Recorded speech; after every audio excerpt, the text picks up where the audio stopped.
안녕하세요. 제니퍼의 펀한 인문학 제니퍼입니다. 오늘은 개인의 탄생의 숨은 주역에 대해서 알아보려고 하는데요. 바로 시작합니다.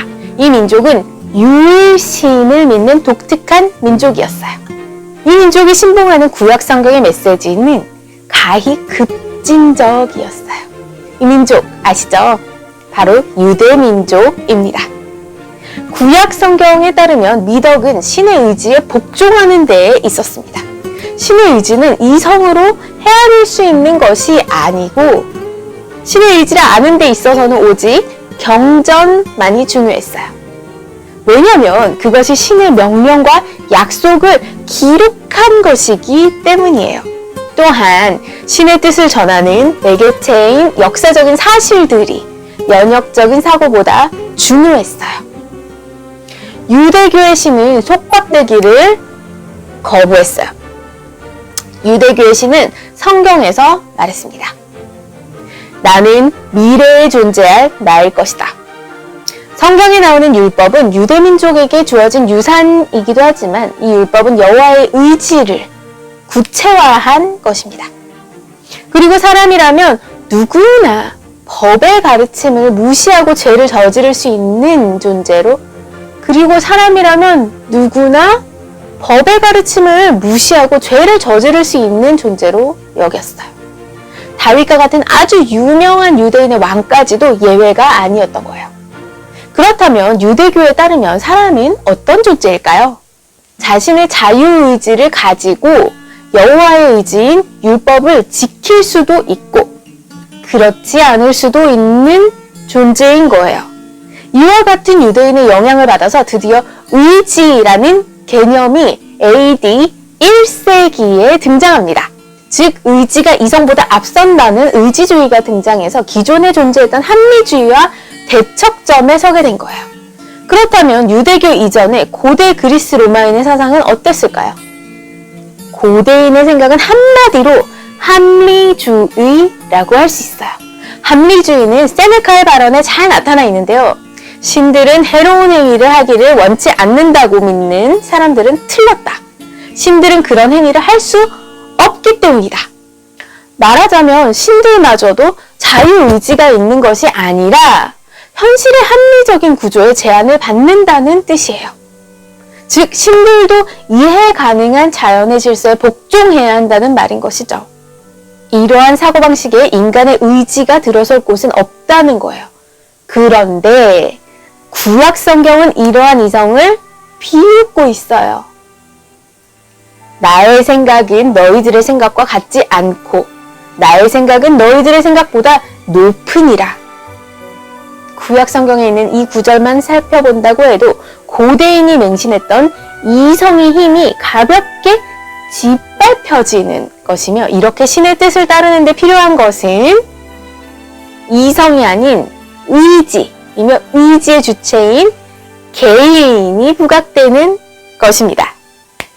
구약 성경이 조금씩 알려지기는 했지만 로마 전체를 뒤흔들기에는 너무 작은 세력인 거예요.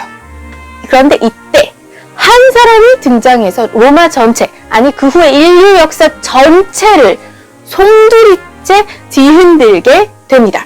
그가 바로 바울입니다. 그는 이스라엘에서 죽었다가 부활한 예수의 의미를 새롭게 해석했어요. 예수를 그리스도라고 말한 거죠. 그의 주장에 따르면 예수는 인간의 죄를 대신해서 죽은 하나님의 아들로 부활을 통해서 인간에게 영생의 희망을 안겨준 존재라고 했습니다. 그는 예수를 새롭게 발견한 거예요. 한때 그리스도를 인간의 관점에서 알았을지라도 이제 더 이상 예수를 그런 식으로 알지 못한다. 그렇기 때문에 어느 누구라도 그리스도 안에 있으면 거기엔 새로운 창조가 일어난다. 낡은 모든 것이 흘러갔도다. 보라, 모든 것이 새롭게 되었도다. 즉 바울에게 있어서 하나님께로 개인의 영혼을 조화롭게 이끄는 것은 그리스도를 통해서였죠. 바울에 따르면 그리스도를 믿는다는 것은 내면의 자신에 대한 십자가형을 받는다는 것을 의미했어요.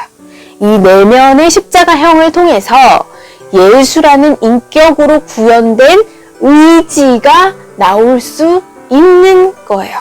그리스도에 대한 바울의 이와 같은 인식은 그때까지 고대 사고의 바탕이 되어왔던 가설, 즉 자연적인 불평등이라는 가설을 완전히 뒤집었어요. 대신에 바울은 인간의 평등을 강하게 내세운 거죠. 그리스도의 개념은 인간은 불변의 질서 혹은 운명으로부터 벗어날 수 없다는 고대의 신념에 대한 큰 도전이었어요. 다마스쿠스로 가는 길에 보았던 바울의 환상은 인간의 자유의 발견이나 다름없었어요. 말하자면 모든 사람들, 즉 개인들이 도덕적인 행위자가 될 잠재력을 갖고 있다는 그 점을 발견한 놀라운 경험이었던 거죠. 그 후에 바울은 당시 사람들이 도저히 받아들이기는 힘든 다음과 같은 선언을 합니다. 유대인이나 그리스도인이나 종이나 자유인이나 남자나 여자나 아무런 차별이 없습니다. 예수 그리스도 안에는 여러분 모두 한 몸을 이루었기 때문입니다. 모든 인간이 그리스도 안에서 한 몸이 될 수 있다는 주장은 공동체를 도덕적으로 동등한 행위자들의 의지들이 자유롭게 연합하는 것으로 보는 거죠. 그래서 그전에는 존재하지 않았던 개인이 탄생하는 순간이었습니다. 바울은 신의 의지와 인간의 능력 사이의 내면적인 연결을 창조해냄으로써 자연적인 불평등이라는 가설을 뒤집어 엎은 거죠. 자유가 보장될 때 개인은 진정으로 존재할 수 있어요. 하지만 절제되지 않는 자유는 개인의 가치를 오히려 훼손시킴으로 이를 핑계로 개인의 자유를 제한하려는 그런 전체주의가 등장할 그런 빌미를 제공하게 되는 거죠. 바울은 이와 같은 자유의 역설을 어떻게 극복하고자 했을까요? 하나님께서는 자유를 주시려고 여러분을 부르셨습니다. 그러나 그 자유를 여러분의 욕정을 만족시키는 기회로 삼지 마십시오. 오히려 여러분은 사랑으로 서로 종이 되십시오.